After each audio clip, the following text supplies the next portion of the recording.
চলে যাবেন।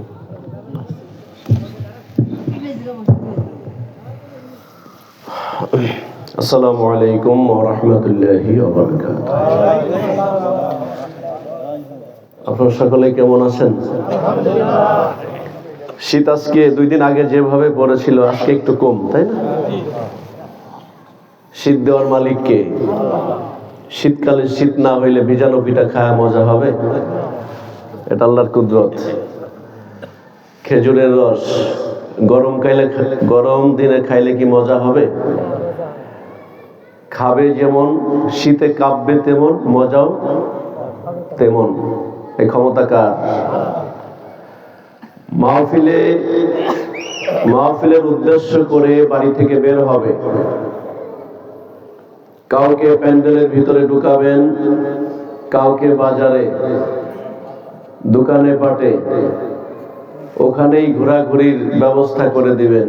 এই ক্ষমতা কার?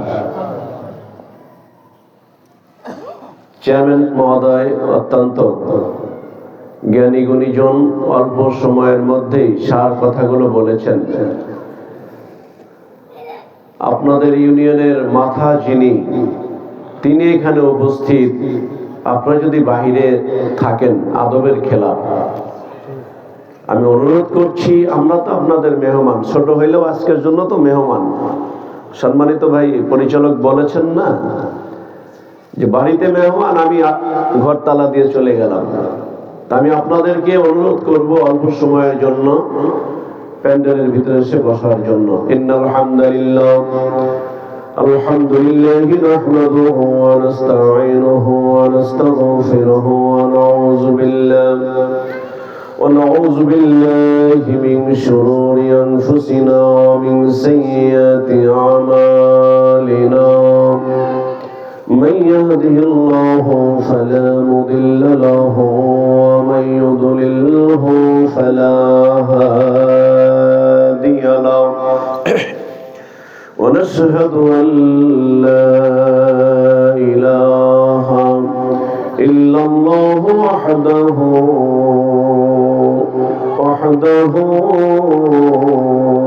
لا شريك له ونشهد أن سيدنا وسندنا وحبيبنا ونبينا وطبيبنا وطبيب قلوبنا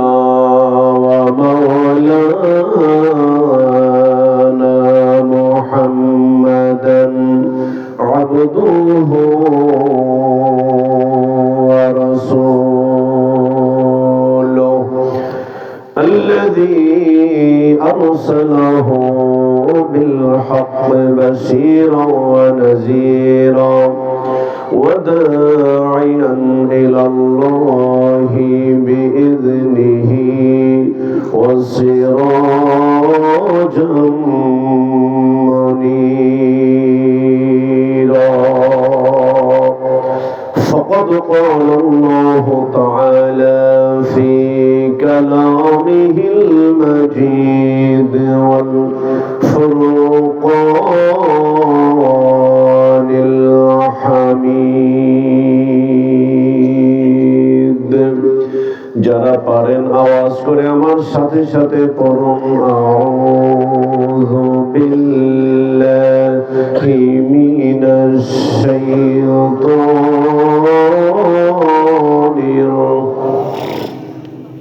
বিসমিল্লাহির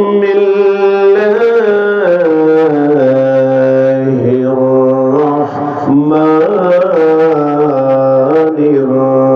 রাহিম। কুল ইন কুনতুম তুহিব্বুনাল্লাহা ফাত্তাবিউনি ইউহিব্বুকুমুল্লাহ ويغفر لكم ذنوبكم والله غفور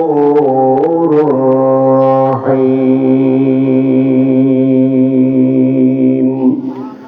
وقال النبي صلى الله عليه وسلم لا يؤمن أحدكم حتى أكون أحب إليه من والده وولده والناس أجمعين إن الله وملائكته يصلون على النبي يا أيها الذين آمنوا صلوا عليه وسلموا تسليما اللهم صل على سيدنا مولانا وعلى آل سيدنا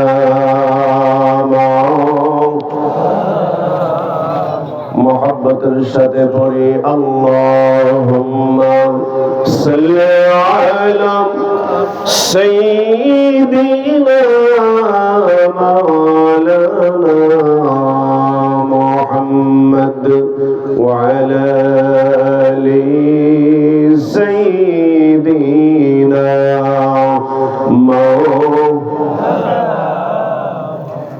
পৃথিবী এমনই রবে আমরা একদিন থাকবো না, থাকবো সবাই চলে যাব।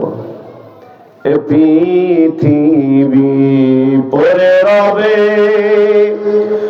আমরা একদিন থাকবো না,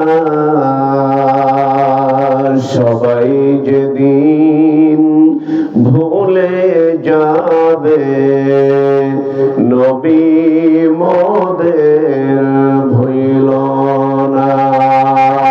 আল্লাহুম্মা সাল্লি আলা সাইয়্যিদিনা মাওলানা وعلى آل سيدنا مولانا محمد بلغ العلا بكماله كشف الدجى بجماله حسنت جميع خصاله صلوا عليه وآله لا إله إلا الله لا لا إله إلا الله سبحان الله الحمد لله لا إله إلا الله جل سبحان الله لا إله لا إله إلا الله محمد رسول الله صلى الله عليه وسلم আওয়াজ করে বলুন না আল্লাহু আকবার। আল্লাহু আকবার ছিল মুসলমানদের হাতিয়ার। লিল্লাহি তাকবীর এটা মুসলমানদের হাতিয়ার। মুসলমানেরা যখন লিল্লাহি তাকবীর আল্লাহু আকবারের ধ্বনি দিয়ে মাঠের ময়দানে নেমেছে, বাতিল শক্তি মাথা নত করতে বাধ্য হয়ে গিয়েছে, ঠিক কিনা বলো? এই জন্য মুসলমানেরা যখনই আল্লাহর নাম আসবে চিল্লায়া জীবনকে বাজি রেখে আল্লাহর ধ্বনি দিতে হবে, ঠিক কিনা বলো? এই জন্য রাস্তাঘাটে দোকানপাটে যারা অবস্থান করছেন আমি সকলকে আহ্বান করছি, মেহেরবানি করে প্যান্ডেলের ভিতরে এসে বসুন। আজকের মাহফিলের সম্মানিত সভাপতি আপনাদের এলাকার কৃতি সন্তান জনাব ইমরান হোসেন নবাব মিয়া, চেয়ারম্যান ঘোষপুর ইউনিয়ন পরিষদ, সম্মানিত ভাই পরিচালক, সার্বিক সহযোগিতায় যিনি রয়েছেন, আজকের মাহফিলের প্রধান অতিথি, প্রধান বক্তা, বিশেষ বক্তা এবং বিভিন্ন স্থান থেকে আগত উলামায়ে দ্বীনগণ, আশিকিন জাকিরিন, ধর্মপ্রাণ দিনদার মুসলমান ভাইয়েরা, বাবাজিরা, পর্দার অন্তরে অবস্থানরত মা ও বোনেরা। মহিলা প্যান্ডেল আছে নাকি? মহিলা প্যান্ডেল করছেন বাড়ির ভিতরে? আচ্ছা, হ্যাঁ, মা বোনদের বসার জায়গা করার দরকার, তাই না? তারা দিন শিখবে না, তারা দিন বুঝবে না, তারাও তো দিন বুঝবে। অনেক যোগ্য যোগ্য মানুষ আপনারা নিচে বসে আছেন। সময়ের ব্যবধানে কিছু সময়ের জন্য আমাকে এখানে বসতে হয়েছে। আমার চেয়ে অনেক যোগ্যবান ব্যক্তিত্ব আপনারা নিচে বসে আছেন, ডাইনে বামে, প্যান্ডেলের বাহিরেও হয়তো অবস্থান করছেন। আমি সকলকেই নিয়ে একসাথে আল্লাহর শুকরিয়া আদায় করতে চাই, যিনি আজকের এই চমৎকার মাহফিলের আয়োজন করার সুযোগ দান করেছেন। আপনারা সকলে খুশি না বেদা? শুকরিয়া আদায় করছি, সকলে পড়ছি আলহামদুলিল্লাহ। অল্প লোক, এই জন্য কি আপনাদের চিন্তা হচ্ছে যে বাড়ি ঘুমাইলেও কাজে দিত?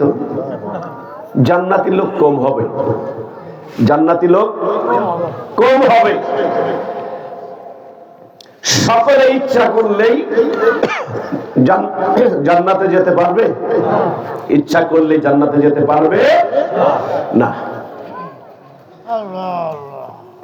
এই জন্য সদা সর্বদা শুকরিয়া হবে কার? সকলে বলুন আল্লাহর শুকরিয়া আদায় করলে খুশি হন কে? আল্লাহ যদি খুশি হন তার কোনো ভয় আছে? ইহকালেও ভয় নেই, পরকালেও ভয় নেই। বিশ্ব মানবতার মহান দিশারি, সর্বকালের সর্বযুগের শ্রেষ্ঠ মহামানব যিনি, আজকের মাহফিলের পক্ষ থেকে অগণিত দ্রুত সালাম রওজায়ে আথারি। আল্লাহ পাক যেন দয়া করে মেহেরবানি করে আমাদের সকলের দ্রুত সালামটুকু সোনার মদিনায় পৌঁছিয়ে দেন। আমরা সকলেই পড়ছি আল্লাহুম্মা আমিন। ভূমিকায় না যে আমি সরাসরি আমার আলোচনার দিকে যাওয়ার ইচ্ছা পোষণ করছি। সম্মানিত সভাপতি সাহেব উপস্থিত আছেন, আমি আপনাদের দোয়া, আল্লাহর নিয়ামত, রহমত, বরকত কামনা করছি। আপনারা যদি দোয়া করেন, আল্লাহ পাক যদি দয়া করেন। আজকে সকালে হঠাৎ শারীরিকভাবে অসুস্থ হওয়ার কারণে কণ্ঠ একটু এলোমেলো হয়ে গিয়েছে। তো আপনারা যদি দোয়া করেন, সবকিছুর মালিক তো একজন, তাই না? সবকিছুর মালিক আল্লাহ। আল্লাহ ইচ্ছা করলে ইজ্জত দিতে পারেন, ইচ্ছা করলে মুহূর্তের মধ্যে একজন ইজ্জতওয়ালাকে অতল গহ্বরে নামাইতে পারে আল্লাহর একটা সেকেন্ডের সময় লাগে না, ঠিক কিনা বলো? এর প্রমাণ আছে না?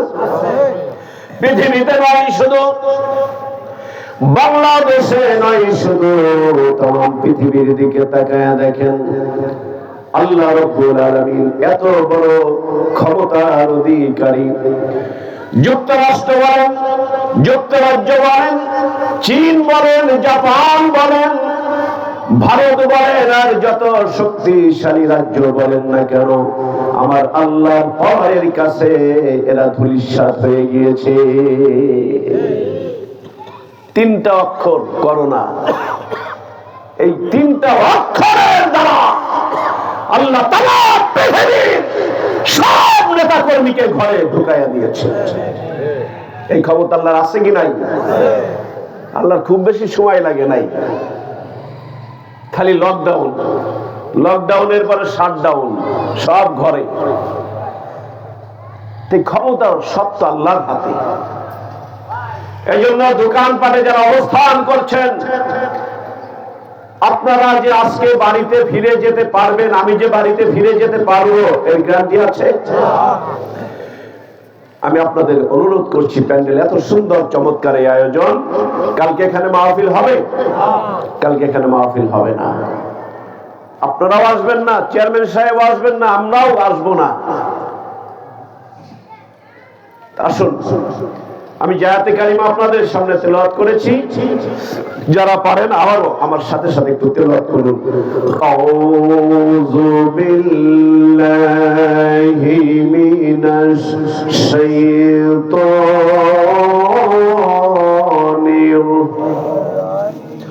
জোরে পড়ুন বিসমিল্লাহির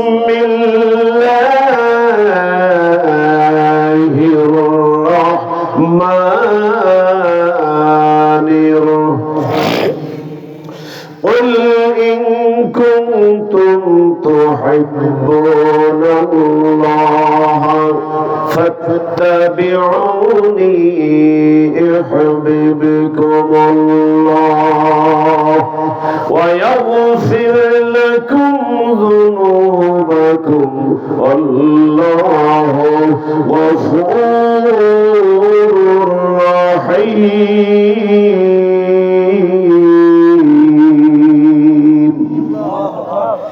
আল্লাহ এখানে বলছেন, হাবিব আপনার এতিম উম্মতদের সব উম্মতদের জন্য এই ওয়াজটা আপনি করে দেন। হাবিব গো, আপনি বলে দেন আপনার উম্মত কোথায় গেলে আমি আল্লাহর ইত্তেবা করবে, কোথায় যে আমি আল্লাহর সন্ধান করবে। পৃথিবীর কোন মানুষের কাছে গেলে আমি আল্লাহর ইত্তেবা খুঁজে পাওয়া যাবে না।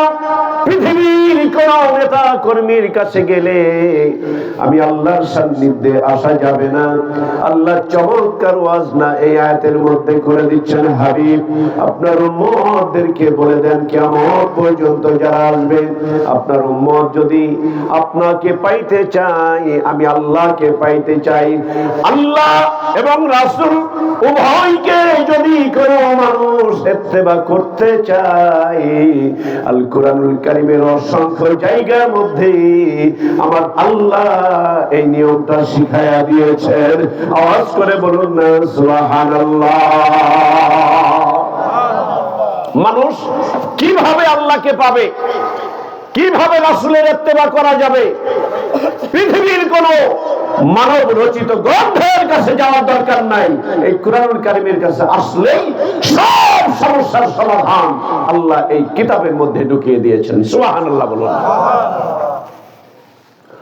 আল্লাহ রাব্বুল আলামিন আমার নবীকে ডাক দিয়ে বলছেন, হাবিব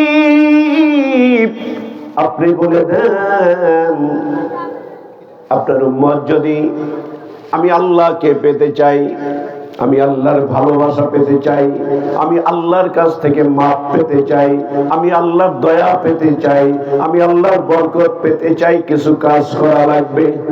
এই কথাগুলো আপনি দয়া করে আপনার উম্মতদেরকে শিখায়া দেন। আল্লাহ নবী ডাক দিয়ে বলছেন, এতিম উম্মত এত সুন্দর বাণী পৃথিবীর আর কোথাও গেলে খুঁজে পাওয়া যাবে না।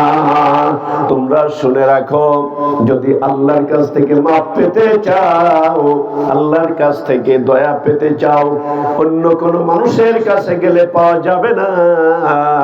আমার নবী বলছেন, ফাত্তাবিউনি, আমি নবী মুহাম্মদ ইবনে আব্দুল্লাহর অনুসরণ করো, ইত্তেবা করো। আমি নবী মুহাম্মদের অনুসরণ যদি করতে পারো, আমি নবীর ইত্তেবা যদি তোমরা করতে পারো, আমার আল্লাহ তোমাদেরকে ভালোবাসিবে। আল্লাহ নবী বলছেন, আমি নবী মুহাম্মদকে যদি অনুসরণ করো, ফলো করো, আমি নবী মুহাম্মদের ইত্তেবা যদি করতে পারো, ফলো যদি করতে পারো, আমি নবী যেমনে তোমাদেরকে চলতে বলেছি যদি সেইভাবে চলতে পারো, আমি নবীকে যদি ভালোবাসতে পারো, তিনটি উপকার হবে। কয়টি? তিনটি উপকার হবে। এক নাম্বার উপকার হলো ইহবিবিকুমুল্লাহ, আল্লাহ তোমাদেরকে ভালোবাসবে। সুবহানাল্লাহ কইলেন না? তাহলে নবীকে ভালোবাসলে কে ভালোবাসবে? আল্লাহ ভালোবাসবে, এক নাম্বার। নাম্বার 2, ওয়া ইয়াগফির লাকুম যুনুবাকুম, আল্লাহ তোমাদের জীবনের গুনাহ মাফ করে দিবে। কাকে ভালোবাসলে? নবীকে। কাকে ইত্তেবা করলে? নবীকে। কার কথা শুনলে?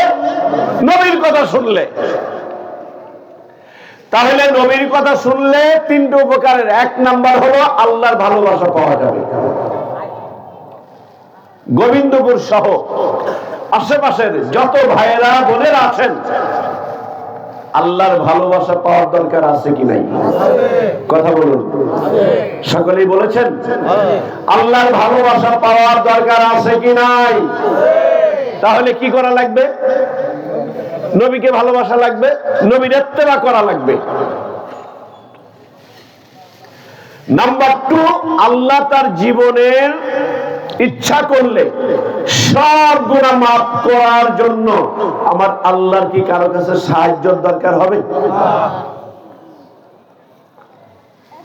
3 নাম্বার উপকার হলো আমার নবী জান্নাতের যেই জায়গায় থাকবে, যে নবীকে ভালোবাসবে, নবীর ইত্তেবা করবে, এই মানুষটা আর আমার নবী জান্নাতের একই জায়গায় থাকবে। এখন এই ইত্তেবা নিয়ে আমি অল্প কিছু সময় আপনাদের সঙ্গে ডিসকাস করতে চাই যে ইত্তেবাটা কি। পাক ভারত উপমহাদেশ, কয়েকটা দেশ মিলে পাক ভারত উপমহাদেশ। বাংলাদেশ তো সবচেয়ে ছোট রাষ্ট্র যতগুলো রয়েছে, এর মধ্যে বাংলাদেশ একটি। কি বলেন? 3 পাশে ভারত, এক পাশে সাগর। 3 পাশে ভারত, এক পাশে সাগর। 3 পাশ দিয়ে যদি মোদী সরকার ধাওয়া দেয়, বঙ্গোপসাগর ছাড়া আমাদের উপায় আছে? বঙ্গোপসাগর ছাড়া উপায় নাই। আল্লাহ নবী বলে গিয়েছেন 1500 বছর আগে যে ইসলাম বিদ্বেষী যারা উল্লেখ করে গিয়েছে 1500 বছর আগে রিসালাতের জবান থেকে নবী আমার ইন্ডিয়াকে ইঙ্গিত দিয়ে বলে গিয়েছেন কিয়ামতের পূর্ব সময় ইন্ডিয়ার সঙ্গে মুসলমানদের একটা যুদ্ধ হবে। পূর্বাভাস আমরা লক্ষ্য করতে পাচ্ছি। পৃথিবীর সব মানুষের কথা মিথ্যা হতে পারে, রিসালাতের জবান কিয়ামতের পূর্ব সময় পর্যন্ত একটা সেকেন্ডের জন্য মিথ্যা হবে না। কি বলেন? আমার নবীর কথা একটাও মিথ্যা না।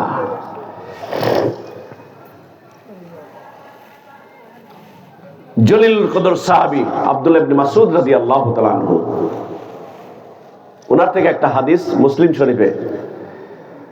আল্লাহর নবী বসে আছেন, আপনাদের কষ্ট হচ্ছে? আল্লাহর নবী সাহাবাদেরকে নিয়ে বসে আছেন। এক সাহাবা এসে বলছেন, মাতা কিয়ামুস সাহ, কবে কিয়ামত হবে হে রাসূল? কিয়ামত কবে হবে? এই কথা, এই প্রশ্ন যখন করলেন নবীর সাহাবী, অন্য সাহাবারা আশ্চর্য হয়ে গেলেন যে নবীর কাছে এই প্রশ্ন কেন উনি করছেন। পাল্টা জবাব দিলেন নবীজি, উল্টা প্রশ্ন করলেন ওই সাহাবীকে যে হে সাহাবী, কিয়ামত কবে হবে সেটা আমি পরে বলছি, তোমার কাছে আমার প্রশ্ন, তুমি কিয়ামতের জন্য কি কামাই করেছো এটা আগে তুমি বলো, যে তুমি কিয়ামতের জন্য কি করছো। এবার সাহাবী কি উত্তর দেয় একটু শুনেন। আল্লাহর নবীর সাহাবী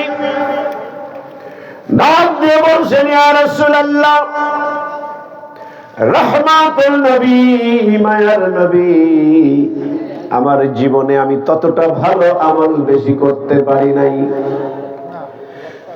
5 ওয়াক্ত নামাজ সঠিক সময়ে আদায় করি, ইসলামের মেইন হুকুম যেগুলো রয়েছে সেগুলো আমি পালন করি, বাড়তি কোনো আমল আমি করতে পারি না কাজের ভারে। তবে ইয়া রাসূলুল্লাহ, আমি একটা আমল করি। আল্লাহ নবী বলছেন, সাহাবীরে কি সে আমল? সাহাবী বলছেন, ইয়া রাসূলুল্লাহ, আমি এত শত আমল করতে পারি না, তবে একটা আমল আমি আমার নিজের জীবনের চাইতে মন দিয়ে করি, সেটা হলো আপনি নবী মুহাম্মদ সাল্লাল্লাহু আলাইহি ওয়াসাল্লামকে আমি সাহাবী আমার জীবনের চাইতেও বেশি ভালোবাসি। ইয়া রাসূলুল্লাহ, হাসরের ময়দানে আল্লাহ যদি আমাকে প্রশ্ন করে, সাহাবী, পৃথিবীতে যতদিন তোমাকে হায়াত দিয়েছিলাম তোমার আমলগুলো কোথায় দেখো? ওই দিন আমি আপনাকে সাক্ষী রেখে বলবো, আল্লাহ, আমল তো বেশি করতে পারি নাই, তবে আমার নিজের জীবনের চাইতেও আপনার নবী রাহমাতুল লিল আলামিনকে আমি বেশি ভালোবেসেছিলাম।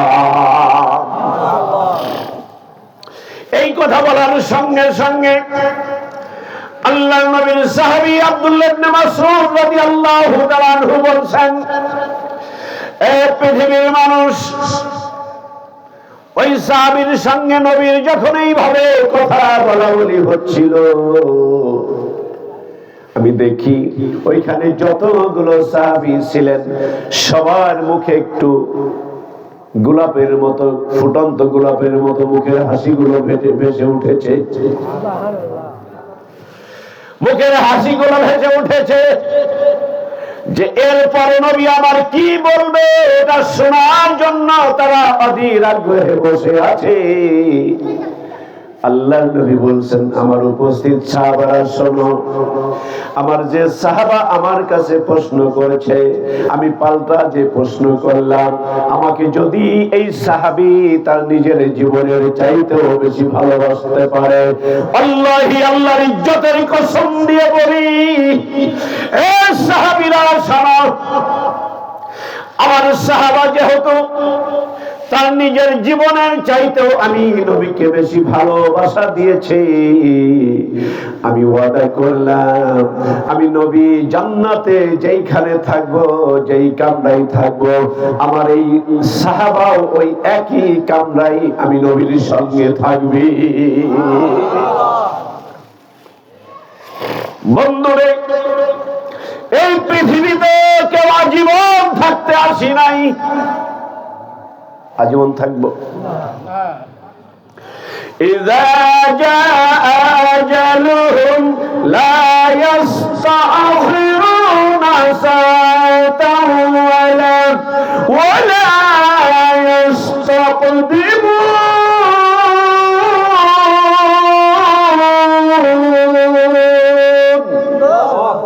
জোরে বলুন না, আল্লাহু আকবার।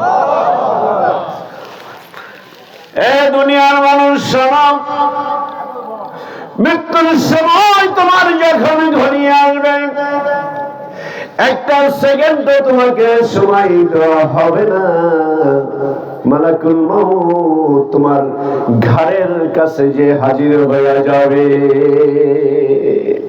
তাই তো কবি বলছেন, রঙিন পৃথিবী সারিতে হইবে, রঙিন পৃথিবী সারিতে হইবে, সাদের দেহ মাটিতে খাইবে, শূন্য হবে জিন্দিগানি, কার লাগিয়া এত মায়া এত চোখের পানি। আমি একলাই বলবো না আপনারাও বলবেন? গজল গাইলে কি গুনাহ হবে? গজল গাইলে গুনাহ হবে? মানুষ দুনিয়ার কত গান বাজনায় ব্যস্ত, গান হয় না? যেখানে বাদ্যযন্ত্র দিয়ে গান হয় ওইখানে রহমতের ফেরেশতা আসে না? আসে? এগুলো অপসংস্কৃতি। কি এগুলো? অপসংস্কৃতি। অপসংস্কৃতিকে দূর করতে হলে ইসলামী সংস্কৃতি ওইখানে বসাইয়া দেন। দেখবেন অপসংস্কৃতি এমনি এমনি দূর হয়ে যাবে। যেখানে বিচার গানের আয়োজন করা হয়, যেখানে গাজীর গানের আয়োজন করা হয়, যেখানে পৃথিবীর বাদ্যযন্ত্র দিয়ে গান বাজনার আয়োজন করা হয়, ওটা বাদ দিয়ে ইসলামী সঙ্গীতের ব্যবস্থা করে দেন। আজ যুবকেরা ইসলামের সুশীতল ছায়াতলে আসবে। বলুন, রঙিন পৃথিবী সারিতে হইবে, সাদের দেহ মাটিতে খাইবে। রঙিন পৃথিবী সারিতে হইবে, সাদের দেহ মাটিতে খাইবে। শূন্য হবে জিন্দিগানি, কার লাগিয়া এত মায়া, এত চোখের পানি রে মন, কার লাগিয়া এত এত চোখের পানি। সন্ধ্যা হলে ডুবিবে বেলা, সঙ্গ হবে ভবেরই খেলা। ঠিক কিনা বলুন? সন্ধ্যা হলে ডুবিবে বেলা, সঙ্গ হবে ভবেরই খেলা। কেউ বা দেবে আখেরি গোসল, কেউ বা দেবে আখেরি গোসল, কেউ বা আনবে আতর দানি। কার লাগিয়া এত মায়া, এত চোখের পানি রে মন, কার লাগিয়া এত মায়া, এত চোখের পানি।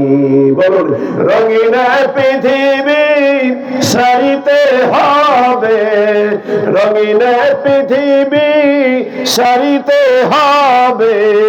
সাদের দেহ মাটিতে খাইবে, শূন্য হবে জিন্দিগানি। কার লাগিয়া এত মায়া, এত চোখের পানি রে মন, কার লাগিয়া এত মায়া, এত চোখের পানি। আমার ভাইরা রে, এই পৃথিবীর মায়া ত্যাগ করে সবাইকে একদিন কবরে যেতে হবে কিনা? কথা বলুন। আপনাদের আশেপাশে গোরস্থান আছে কিনা? কারো মা নাই, কারো বাবা নাই, কারো বন্ধু নাই, কারো বান্ধব নাই, কারো দাদা নাই, কারো দাদি নাই। কত মানুষ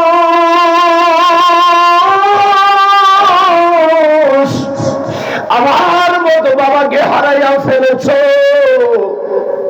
এমন একদিন আসবে মালাকুল মউত তোমার ঘাড়ের কাছে এসে তোমার প্রাণ পাখিটা নিয়ে দৌড় দিবে। হাজারো কোটি কোটি টাকাও যদি আপনি একটা মুহূর্তের জন্য মালাকুল মউতকে ঘুষ দেওয়ার চেষ্টা করেন মিয়া ভাই, একটা সেকেন্ডও কিন্তু আপনাকে সময় দেওয়া হবে কিনা? হবে? একটা সেকেন্ডের সময় দেওয়া হবে না। এই জন্য ভাইরা, এই পৃথিবী বড় নিষ্ঠুর, এই দুনিয়া বড় নিষ্ঠুর। আপনি কার জন্য এত আয়োজন, কার জন্য এত কিছু করছেন, সব আপনার পর হয়ে যাবে, সব আপনার পর হয়ে যাবে। কবরে গেলে একজন মানুষ আপনার আপন হবে, ওই মানুষটা হলেন দরদি নবী মুহাম্মাদুর রাসূলুল্লাহ সাল্লাল্লাহু আলাইহি ওয়াসাল্লাম। আওয়াজ করে বলুন না আল্লাহু আকবার, আর জোরে বলুন না আল্লাহু আকবার। আমার ভাইরা, আব্দুল্লাহ ইবনে মাসউদ রাদিয়াল্লাহু তাআলা আনহু ডাক দিয়ে বলছেন, পৃথিবীর মানুষ শোনো, আল্লাহর নবী জনাবে মুহাম্মদ রাসূলুল্লাহ সাল্লাল্লাহু আলাইহি ওয়াসাল্লাম সারাটা জীবনভর ইসলামের খেদমত করতে যে ইহুদিদের কাছে, খ্রিস্টানদের কাছে নানা নির্যাতনের শিকার হয়েছে, আবু জাহেলের কাছে নানা নির্যাতনের শিকার হয়েছে। তারপরে একটা মুহূর্তের জন্য আল্লাহর নবী রিসালাত থেকে একটা কিঞ্চিত পরিমাণও পিছপা হননি। ওই নবী বলছেন, হে পৃথিবীর উম্মতেরা শোনো, এই পৃথিবীতে তুমি কিভাবে চলবা, তুমি কিভাবে উঠা বসা করবা, সব কিছু আমি নবী তোমাদের জন্য রেখে গেলাম। ওইভাবে যদি তুমি চলতে পারো, কবরে গেলে প্রশ্নের উত্তর তোমার জন্য সহজ হয়ে যাবে। জোরে বলুন না সুবহানাল্লাহ। লা ইলাহা ইল্লাল্লাহ, লা ইলাহা ইল্লাল্লাহ, লা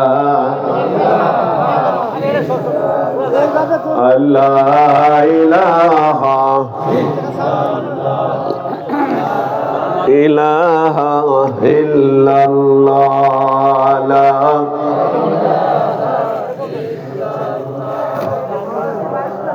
আপনারা কি জিন্দা আছেন না?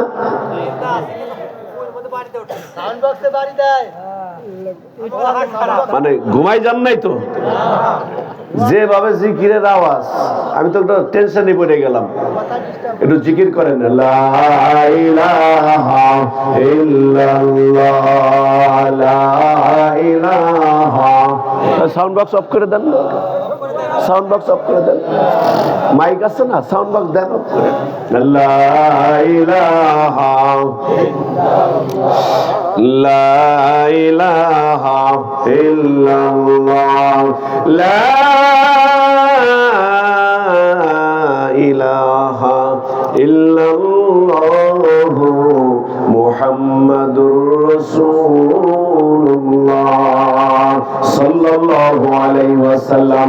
আওয়াজ করে বলুন আল্লাহু আকবার। একটু জোরে বলুন আল্লাহু আকবার।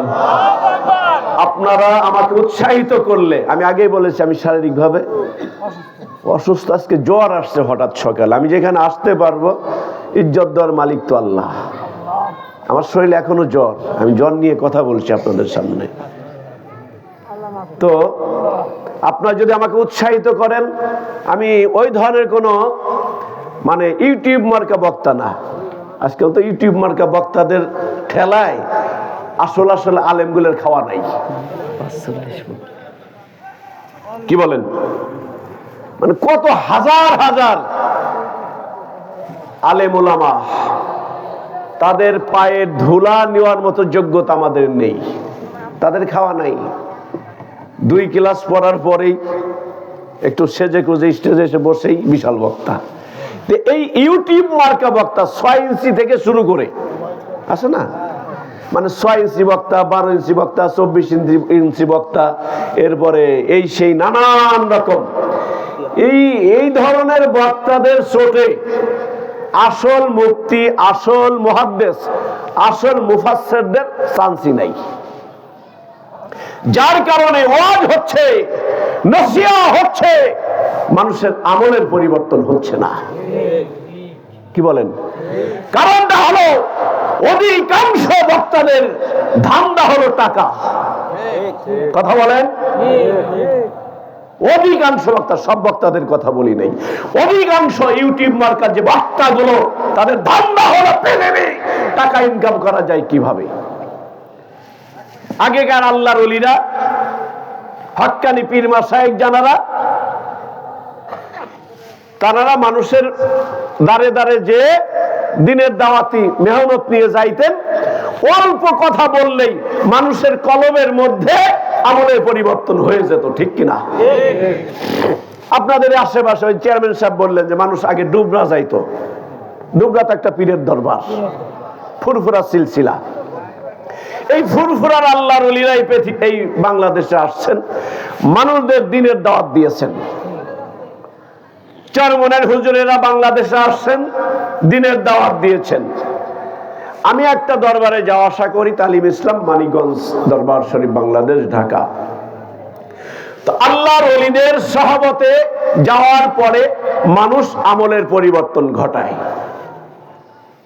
জামাতের তাবলীগ জামাত যারা করেন তাদের ওসিলায় তারা পৃথিবীতে আজকে দিনের মেহনত চলছে। কিন্তু শয়তানেরই কি কাজ, দুই গ্রুপে মারামারি বাজাই দিছে। তাবলীগ জামাতের মধ্যে এমন শয়তান ঢুকেছে, রক্তক্ষয়ী সংঘর্ষ হয়েছে। কি বলেন? এই টঙ্গীতে আগে উর্দুতে মোনাজাত হতো। আজ থেকে কয়েক বছর আগে আমাদের পীর সাহেব, যিনি মানিকগঞ্জের হুজুর, উনি বলেছিলেন যে বাংলাদেশ মাতৃভাষা হলো বাংলা, অতএব বাংলাদেশে টঙ্গীর ইস্তেমায় মোনাজাত হতে হবে বাংলায়। পরের বছরই বাংলায় মোনাজাত হয়েছে। বন্ধুগণ, এই 7 গ্রুপ আর জুবায়ের গ্রুপ, এক গ্রুপ হলো আলেমদের পক্ষে জুবায়ের গ্রুপ, আর এক গ্রুপ হলো তাদের আকীদা, আপনারা পড়েছেন কিনা আমি জানি না, আর এক গ্রুপের আকীদা এমন নিচুতে নেমেছে, হুজুর পড়েছেন কিনা আমি জানি না। এদের আকীদা হলো, দুই একটা বলি, সবই তো বলতে পারবো না। এদের আকীদা হলো ইমাম সাহেবেরা যে মসজিদে ইমামতি করে টাকা নেয়, এর চাইতে বেশ্যাগিরি করা ভালো। নাউজুবিল্লাহ কইলেন না? আস্তে কোয়া যাবে না, মুসলমানরা বাঁধেন যাও, জোরে বলুন না নাউজুবিল্লাহ। অতএব আলেম ওলামা যেইখানে আমরা আছি, আলেম ওলামা যেইখানে আমরা আছি, কুরআন হাদিস যেইখানে আমরা আছি, অতএব বাংলাদেশে এসে আপনি একজন ইমামকে বেশ্যার চাইতেও নিকৃষ্ট বানায়া দিবেন, তাওহীদের জনতা এটা কশিনকালে সহ্য করবে না। তার বাস্তব প্রমাণ আপনারা দেখেছেন। আল্লামা মামুনুল হক সহ সব আলেমরা এক কাতারে বসে তারা সিদ্ধান্ত নিয়েছেন জুবায়ের গ্রুপের নেতৃত্বেই টঙ্গীর বিশ্ব ইজতেমা হবে। অতএব ইসলাম নিয়ে, কোরআন নিয়ে, নবীর সুন্নাত নিয়ে ফাজলামি করার জায়গা বাংলাদেশ না।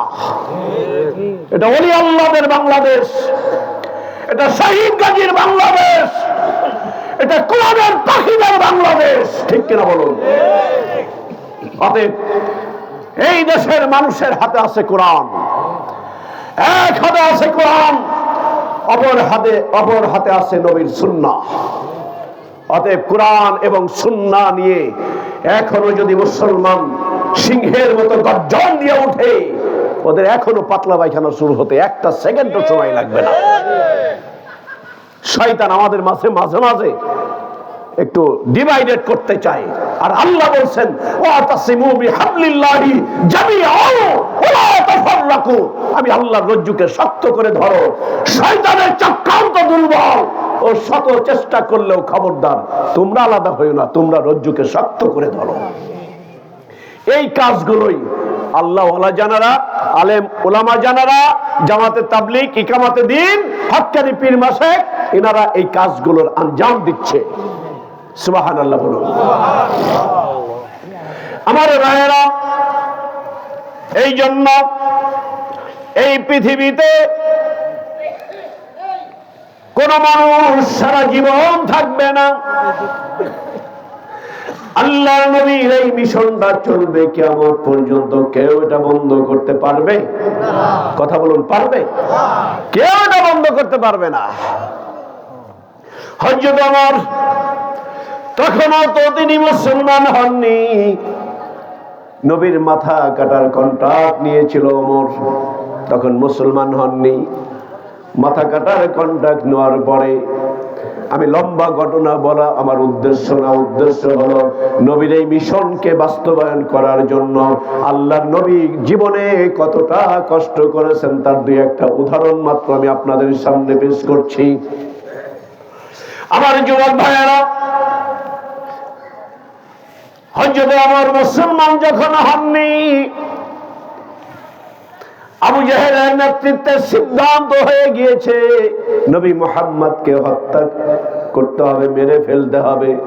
আপনাদের কাছে প্রশ্ন, এই আয়াতের মধ্যে আমার আল্লাহ বলছেন আমি আল্লাহকে যদি ভালোবাসতে চাও, আমি আল্লাহর কাছ থেকে যদি মাফ পেতে চাও, আমি এমন একজন মানুষ পাঠাইলাম, তিনি হলেন আখিরি নবী, শেষ নবী। অথচ সেই শেষ নবীকে আবু জাহেল বাহিনী মেরে ফেলবে, আর আমার আল্লাহ বসে বসে আঙুল চুষবে। কি বলেন? ওমর খোলা তলোয়ার নিয়ে চলছে। প্রতিমধ্যে অনেক ঘটনা, আপনারা একাধিকবার এই ঘটনা শুনেছেন, আমি মাত্র মনে করিয়ে দিচ্ছি। শুনলেন তার বোন, তার ভগ্নিপতি, আত্মীয় স্বজন সব নবী মুহাম্মাদের ধর্ম গ্রহণ করে নিয়েছে। হেদায়েতের মালিক জোরে বলুন, আরো জোরে বলুন, হেদায়েতের মালিক কে? পৃথিবীর কোন মানুষের কাছে আল্লাহ হেদায়েত দেননি। মানুষ দোয়া করবে, আল্লাহর ওলিরা দোয়া করবে, মসজিদের ইমাম সাহেবেরা দোয়া করবে, আল্লাহ আমার মুসল্লির সন্তান হয় না, তুমি দয়া করে আমি তোমার কাছে দোয়া করি একটা সন্তান দিও। এটা জায়েজ। কি বলেন? এটা জায়েজ। আর যদি বলে হুজুর একটা সন্তান দেন, এটা হারাম। কি বলেন? পীরের কাছে যায় যদি কেউ বলে পীর আমাকে একটা সন্তান দেন, এটা শিরিক, হারাম। কিন্তু আলেমের কাছে যায় যদি বলে হুজুর আপনি আলেম মানুষ, আমার জন্য দোয়া করেন, আমার বিবিকে যেন আল্লাহ একটা সন্তান দিয়ে কলিজা ঠান্ডা করে দেয়, এটা জায়েজ। এটা শিখতে হলেও একজন আলেম ব্যক্তির কাছে যেই শিক্ষা অর্জন করতে হয়। আজকে বাংলাদেশে শিরিকের সাইলাব, শিরিক বিদাতে ভরপুর হয়ে যাচ্ছে। মুসলিমের কয়েকটা দরবার ছাড়া হাজার হাজার দরবারে মাজার পূজা হচ্ছে, শিরিক হচ্ছে, বিদআত হচ্ছে। মুসলমানদের আজও সজাগ হতে হবে। কি বলেন? সজাগ হতে হবে। বন্ধুরা আমার, হযরত ওমর নবীর মাথা কাটার জন্য যাচ্ছে। প্রতিমধ্যে খোঁজ পেল তুমি কার মাথা কাটার জন্য যাচ্ছ, যার মাথা কাটার কন্ট্যাক্ট নিয়েছো তুমি কি জানো? তোমার বোন, তোমার ভগ্নিপতি, আত্মীয় স্বজন সব মিলে ওই নবীর কদমে তাদের জীবনটা উৎসর্গ করে দিয়েছে। ওই নবীর জীবন উৎসর্গ করে দিয়েছে। হযরত ওমর থমকে দাঁড়াইলেন। কি বলো? ফাতেমার কাছে গেলেন, তার বোন ফাতেমার কাছে যে জিজ্ঞাসা করলেন, তার বোন ফাতেমা বলল, ভাইজান হ্যাঁ, এমন সুন্দর মানুষ এই পৃথিবীতে আর পাইবা না। আমরা অনুরোধ করি তুমি কালেমা পড়ে মুসলমান হয়ে যাও, কারণ এটা বড় দৌলত। এই কালেমা বড় দামি একটা কালেমা, এমন একটা কালেমা একজন হিন্দু ভদ্রলোক যদি লা ইলাহা ইল্লাল্লাহু মুহাম্মাদুর রাসূলুল্লাহ সাল্লাল্লাহু আলাইহি ওয়াসাল্লাম আশহাদু আল্লা ইলাহা ইল্লাল্লাহু ওয়াহদাহু লা শারীকা লাহু ওয়া আন্না মুহাম্মাদান আবদুহু ওয়া রাসূলুহু, এই কালেমাগুলো পড়ে অন্তরে বিশ্বাস করে, ওই মানুষগুলো আর কাফের থাকে না, সঙ্গে সঙ্গে মুসলমান হয়ে যায়। এত দামি একটা কালেমা। হযরত ওমর এক পর্যায়ে বলছেন, বোন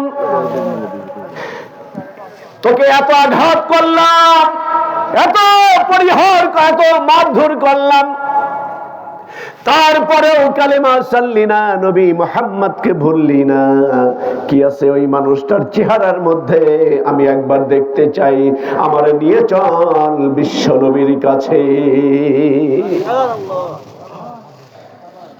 ওমরের বোন ফাতেমা ডাক দিয়ে বলছেন, ভাইজান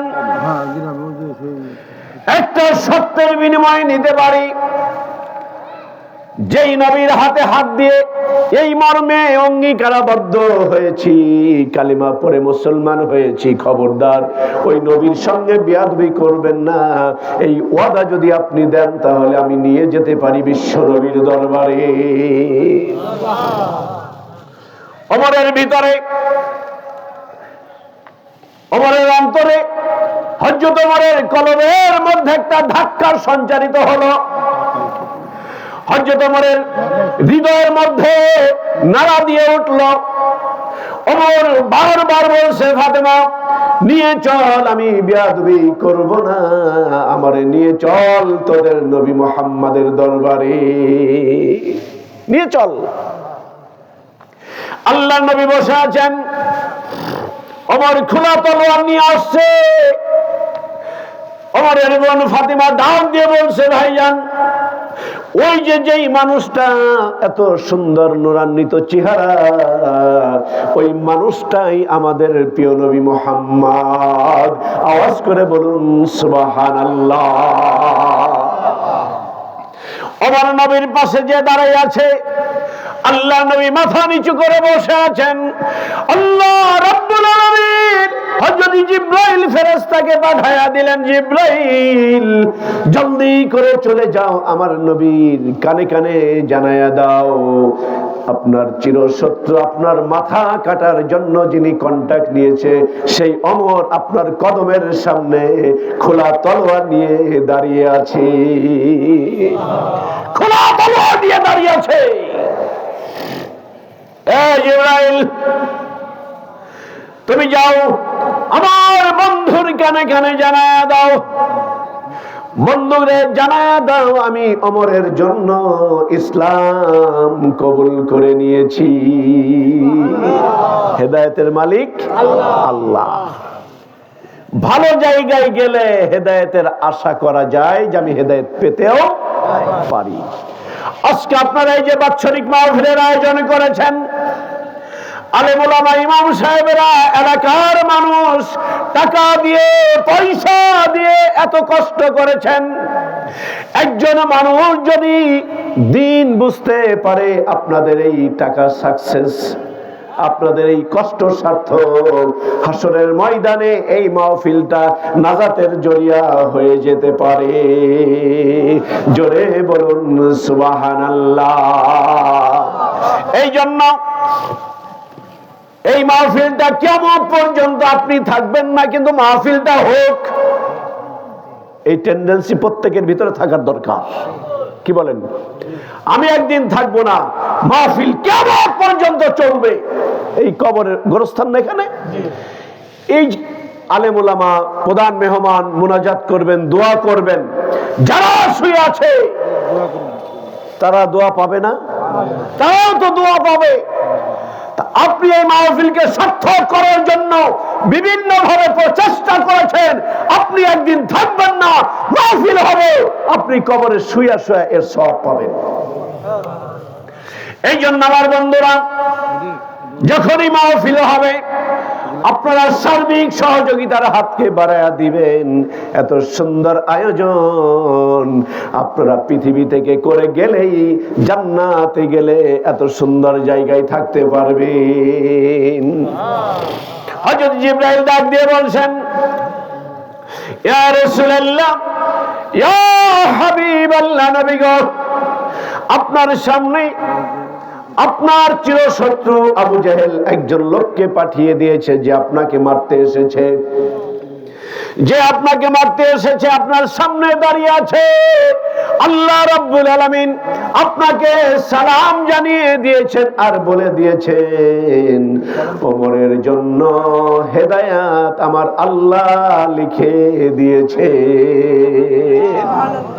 ইয়া নবী আল্লাহ, আপনি ওমরের দিকে তাকান, আপনি ওমরের দিকে তাকান, আপনার চোখের রাজার ওমরের দিকে একবার নিক্ষেপ করেন। হযরত ওমর দাঁড়িয়ে আছে, আল্লাহ নবীজি মাথাটা উঁচু করলেন।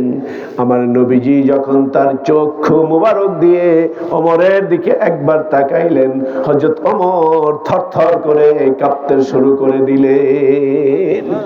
কাঁপতে কাঁপতে হাতের তলোয়ার খানা মাটিতে লুটাইয়া পড়ল। শুধু এখানেই শেষ না, হযরত ওমর ডাক দিয়ে বলছেন, ইয়া রাসূলুল্লাহ, নবী গো, আমার ভুল হয়েছে, আমি আপনাকে চিনতে পারি নাই, আমি বুঝতে পারি নাই।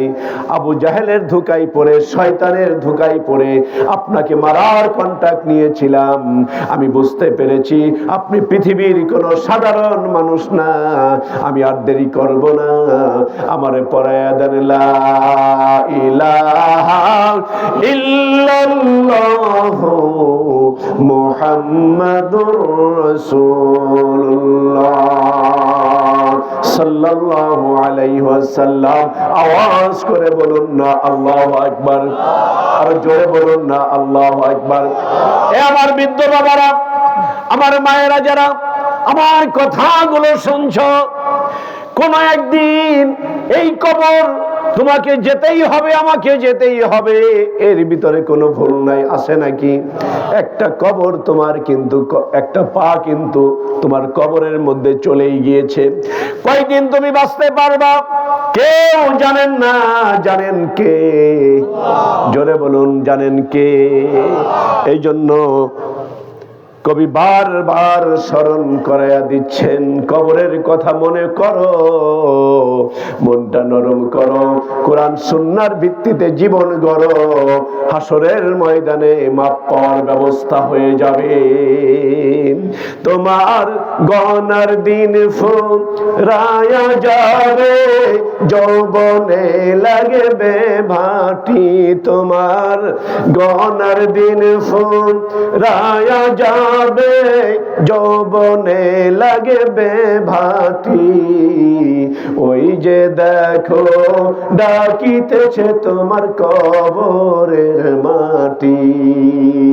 ওই যে দেখো ডাকিতেছে তোমায় কবরের মাটি। তোমার গহনার দিন ফুরায়া যাবে, যৌবনে লাগবে ভাটি। ওই যে দেখো ডাকিতেছে তোমায় কবরের মাটি। ওই যে দেখো ডাকিতেছে তোমায় কবরের মাটি। সন্ধ্যার আগে যেদিন ডুবিবে বেলা,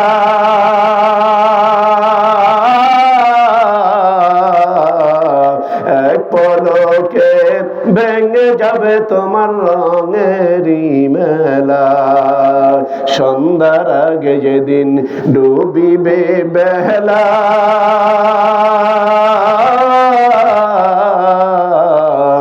এক পলকে ভেঙে যাবে তোমার রঙেরই মেলা। কারে দিবা তুমি জোরে ধমক, কারে দিবা তুমি জোরে ধমক, কার মাথায় ভাঙবা লাঠি। ওই যে দেখো ডাকিতেছে তোমায় কবরের মাটি। যে কথাগুলো বললাম, আল্লাহ পাক আমাকে এবং আপনাদের সকলকেই আমল করার তৌফিক দান করুন। আমি আবারও আপনাদের কাছে খাস দোয়া চেয়ে, বিশেষ বক্তা, প্রধান বক্তার কাছে দোয়া চেয়ে আমার অসমাপ্ত কথা এখানেই শেষ করছি। আসসালামু আলাইকুম ওয়া রাহমাতুল্লাহি ওয়া বারাকাতুহু।